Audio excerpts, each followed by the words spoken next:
Bonjour et bienvenue dans la chaîne Mathématiques Sciences. Aujourd'hui je vais présenter et expliquer une nouvelle vidéo. Cette vidéo donc se prépare en brevet et plus précisément l'épisode numéro 21 de cette série dans lequel ici nous allons parler de la masse volumique et de la réciproque du théorème de Pythagore. Donc là ici on nous donne une étagère que nous allons nommer DHC dont les mesures sont indiquées. On demande question 1 de montrer que DHC est rectangle en D et après de dire ce que ça signifie pour cette étagère. Question 2, donc on nous dit que Jules veut poser un vase sur cette étagère. Le vase a un volume de 1,5 litres et donc une masse volumique de 3 grammes par centimètre cube. Donc là, on dit que cette étagère peut supporter donc une masse allant jusqu'à 10 kg. Est-ce que l'étagère ici pourra-t-elle supporter ce vase-là? Donc là, je vous laisse mettre la vidéo en pause pour donc réaliser l'exercice tranquillement. Voilà, donc je vous mets les dimensions ici. Et puis après, on va corriger pas à pas. Sur ce donc correction. Alors là pour la question 2, on verra qu'on nous a mis également une donnée très importante que je ne vous ai pas dite. Mais donc on nous a rappelé c'était quoi la masse volumique également. Donc là, question numéro 1, on nous demande de montrer que DHC est rectangle en D. Donc là ce qui veut dire que quand on nous demande de montrer ça, ça veut dire qu'en réalité, on n'a pas de choix, il faut dire qu'il est rectangle à la fin. Ok, c'est pas pour dire oh le triangle n'est pas rectangle. Non mais les gens là, vous foutez ma tronche, c'est comment là? Ou vous avez besoin de claque pour vous redresser un peu là. On vous dit de montrer qu'il est rectangle. Donc vous montrez que c'est rectangle à la fin. Enfin, en tout cas, à la fin, vous devez arriver à un truc du style, c'est rectangle, ok? Voilà. Donc là, question numéro 1. Montrer que DHC est rectangle en D. Donc déjà, on va montrer qu'il est rectangle en D. Et après, on verra qu'est-ce que ça signifie par la suite. Donc là, on va dire d'abord que dans DHC, le plus grand côté, c'est HC. C'est parti, mon kiki. Voilà, alors là, donc on a noté que dans DHC, le plus grand côté est HC. Voilà. Donc, pourquoi on note ça? Parce que tout simplement, quand on va vérifier une égalité, donc l'égalité justement du théorème de Pythagore, si ça marche bien, il faut pas se prendre la tête, tu vois. Il faut d'abord l'avoir noté, cette phrase-là. Parce que oui, si tu l'as pas noté, c'est problématique. Hein. Si tu l'as pas dit, donc c'est problématique. Alors nous, on l'a peut-être pas noté quand on avait fait le cours, mais on notait tout de même les dimensions. Donc on savait qu'il était le plus grand côté. Et donc après, on pouvait retrouver la relation. Mais là, dans la manière on va rédiger, on ne sait pas quel est le plus grand côté. Donc là, important de noter le plus grand côté. Dans DHC, le plus grand côté est HC. Donc est-ce que la relation, maintenant on va se poser la question, la relation HC carré est égale DH carré plus CD carré est-elle vérifiée? Ok? Donc là, on va voir si c'est vérifié. Et puis après, donc, si c'est pas vérifié, on dirait que ça à contraposer. Mais si c'est vérifié, normalement, ce qu'on doit, arriver, c'est bon, ok? Donc la relation HC carré égale DH carré plus CD carré est-elle vérifiée? Maintenant, on vérifie si c'est bien le cas. Donc on dit, on a quoi? On a HC carré. HC carré, c'est égal donc à HC, donc 30 au carré, ok? Alors là, donc c'est 10 cm, donc du coup, voilà, on verra que ça fait du coup 30 cm, ok? Voilà. Donc c'est important de voir les unités parce que oui, si c'est des mètres et des centimètres mélangés, il faut bien prendre en compte quand on vérifie l'égalité. Donc on a HC carré qui est égal à 30 au carré qui fait donc 900. Après, d'autre part, on a donc DH carré, donc DH au carré plus CD au carré.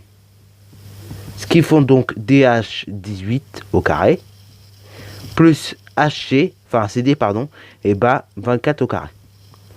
18 au carré ça fait 324 plus 24 au carré 576. Alors là on va quand même le vérifier en calculant, mais voilà, ça vous donne ça. Maintenant on fait 324 plus 576 et voilà ce que ça nous donne. Donc ça vous fait 900, ok? Donc là, du coup, quand on fait 324 plus 576, ok? Donc là, du coup, un conseil que je vous donne, c'est pour aller plus vite, c'est bien aussi de connaître les carrés parfaits dans la tête, ok? Vous apprenez peut-être pas tout le tableau des carrés parfaits, mais essayez de l'apprendre au moins jusqu'à 15, quoi. Hein? En troisième, en quatrième et à la fin du cycle 4, souvent on vous demande de l'apprendre jusqu'à 15. Moi, ce que je vous conseille pour être bien tranquille, plus nard, c'est de l'apprendre jusqu'à 15. Enfin, non, pardon. Dans la fin du cycle 4, on vous demande de l'apprendre par 15 jusqu'à 12. Moi, ce que je vous conseille pour être tranquille, c'est de l'apprendre jusqu'à 15. Si vous pouvez apprendre plus loin, vous apprenez plus loin. Moi, ce que je préfère, pour être tranquille, j'aime bien apprendre jusqu'à même 20, tu vois. Après, c'est vrai que les carrés parfaits à partir de 17, je les connais mal, tu vois. Après, bon, je sais que 17 au carré, 289, 18 au carré, on l'a vu, ça fait 304. Mais après, toi, 19 au carré, je sais que ça fait 361 également, ok? Voilà, voilà. Bah après, donc 20 au carré, ça fait 400, ok? Donc, je te conseille de connaître tes 20 carrés parfaits comme ça. Comme ça, au moins, bah, quand tu as un calcul à faire, tu vois, tu n'es pas obligé de sortir la calculette et ça va beaucoup plus vite. Tu vois que là, on n'a quasiment pas sorti la calculette pour faire 18 au carré, 24 au carré. Tu vois? Bon, alors là, donc, la relation est vérifiée. Donc, d'après la réciproque du théorème de Pythagore, DHC est rectangle donc en D. Donc là, on peut mettre égalité vérifiée. Donc d'après le théorème de la réciproque du théorème de Pythagore, DHC est rectangle en C, en D, pardon. Oui, parce que là, C, c'est l'hypoténuse, c'est le point de l'hypoténuse. Dans ce cas-là, on prend le point qui est en face, ok? Le point qui ne fait pas partie de l'hypoténuse. Donc là, c'est pas C, c'est pas H, mais c'est bien D. Voilà, donc là, l'égalité est vérifiée. Donc d'après la réciproque du théorème de Pythagore, DHC est rectangle en D, ok? Là, pareil, attention, on précise toujours en quel sommet les rectangles, votre triangle. Si vous ne savez pas en quel sommet les rectangles, ça ne marche pas, ok? Donc là, très important, on essaie d'être le plus précis possible, finalement, sur le sommet en quel le triangle est rectangle. Quand on veut prouver qu'un triangle est rectangle, on le dit toujours en quel sommet. Par contre, quand un triangle n'est pas rectangle, on ne précise pas le sommet, ça ne sert à rien. C'est comme si je vous dis, par exemple, tu traînes dans un couloir.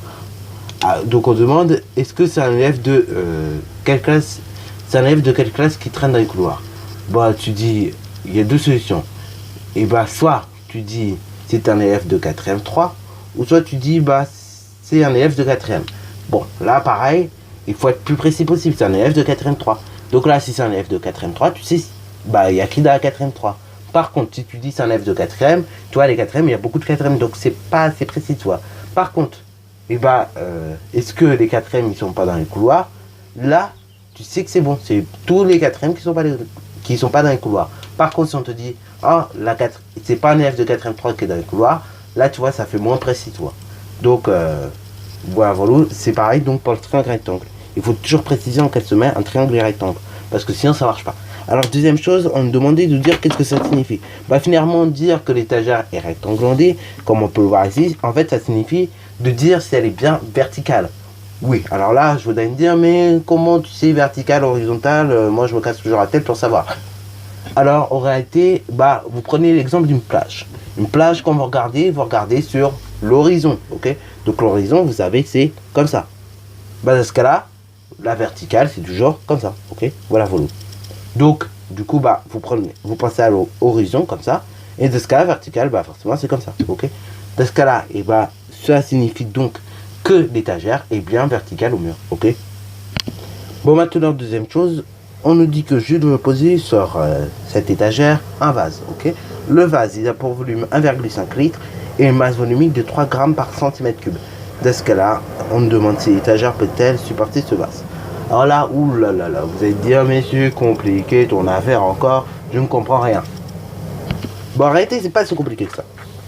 Donc là, on nous dit que la masse, donc on va noter M, on connaît pas. La masse, on connaît pas. Par contre, on connaît le volume qui est de 1,5 litres, qui équivaut donc à 1,5, finalement, décimètre cube. Enfin, décimètre cube, pardon. Ok? Donc 1,5 décimètre cube. Par contre, on nous sait également que la masse volumique, donc ρ, est égale, tout simplement, on peut le voir, 3 grammes par centimètre cube. Ok? Donc 3 grammes par centimètre cube. Bon, alors là, le problème, c'est que la masse volumique, elle est en grammes par centimètre cube. Là, on a des décimètres cubes. Ce que je vous propose, c'est convertir décimètres cubes en centimètres cubes. C'est facile. Il suffit, pour passer des décimètres cubes au centimètre cube, multiplié par 1000. Donc là, on fait 1,5 multiplié par 1000, 1500. 1500 donc centimètres cubes. Alors là, pareil, il ne faut pas oublier que quand vous achetez le volume, c'est de 1000 en 1000, ok, pour passer d'une colonne à l'autre. Donc soit vous multipliez par 1000, soit vous divisez par 1000. Quand vous voulez passer d'une unité, d'unité supérieure vers une unité inférieure, vous multipliez toujours. Par contre, quand vous voulez passer vers une unité supérieure, alors que vous êtes dans une unité inférieure, vous divisez, ok, vous divisez par 1000 en l'occurrence, ok. Donc là, ça fait 1500 cm3. Donc là, maintenant que l'on connaît le volume en centimètres cubes, que l'on connaît la masse volumique, on peut calculer la masse de l'objet. Donc là, on sait que ρ est égal à m divisé par V, ok? Donc la masse volumique est égale, la masse volumique est égale à la masse divisée par volume. Ce qui fait donc, maintenant on remplace, et quand on remplace, ça fait masse volumique 3, qui est égale donc, à la masse que l'on ne connaît pas, qu'on note M, qui est égale au volume de 1500. Voilà, donc là, maintenant on cherche M. Donc vu qu'on cherche M, on va faire que M est égal donc à la chose suivante, 3 fois 1500. Ce qui fait que M est égal donc à 4500 grammes. Attention, là on l'a en grammes la masse. Maintenant on va convertir ça en kilogrammes. Parce que là oui, grammes c'est bien lisible, mais 4500 grammes, tu vois, ça fait beaucoup. On pourrait dire 4500 grammes pour le poids pour la masse d'un bébé, pardon, et pas le poids. Alors, souvent d'ailleurs les docteurs ils se trompent là-dessus. Hein. C'est vrai, ça m'énerve un peu quand les docteurs se trompent là-dessus. Entre le poids et la masse, ça m'énerve beaucoup même. Mais bon, j'ose pas le dire. J'aime pas blesser les personnes par moment. Mais voilà, quand les docteurs disent le poids, c'est faux. Ce n'est pas le poids, c'est la masse, ces gens. Et vous, comme des Google, on va dire, vous êtes capable à les écouter. Non mais bravo à la génération 2019. Hein. Bravo. Vous faites physique, vous faites maths, vous faites SVT. Vous savez pas que le poids c'est une force. Et que là, on parle de masse quand on mesure une quantité de matière. Voilà, donc là, vous ne félicitez pas. Donc là, 4500 grammes, c'est pour la masse d'un bébé qu'on dirait ça. Mais en réalité, par exemple, la masse d'un objet, on dirait pas 4500 grammes, on dirait quelque chose en kilogrammes. Donc là, on va diviser par 1000 pour trouver des kilogrammes, ok? Donc là, on va faire 4500 grammes divisé par 1000. Et donc, quand on divise par 1000, 4500, on trouve 4,5 kg. Donc là, vous voyez, notre étagère, on disait qu'il pouvait supporter une masse allant jusqu'à 10 kg. Là, la masse du vase est inférieure à la masse que peut supporter l'étagère. Donc on va noter quelque part donc sur la droite que M, donc la masse, la masse du vase est inférieure à la masse étagère, ok? Alors là, en réalité, je vais dire tout simplement par là, donc, que c'est la masse que peut supporter l'étagère. Donc, M vase est strictement inférieur à la masse de l'étagère. Donc, qu'est-ce qui se passe? L'étagère pourra très bien supporter, justement, le poids, ok? Enfin, plus précisément la masse, ok? Donc, l'étagère pourra supporter le vase, ok? Donc là, l'étagère pourra supporter le vase. Et donc là, oui, par contre, le vase, quand tu vas le poser, ça va exercer une force qui va appuyer sur le bas, ok? C'est normal. Mais là, dans ce cas-là, c'est là on parle de poids, ok? Mais par contre, en effet, quand on parle d'une quantité de matière, on parle de masse, ok? Voilà, voilà.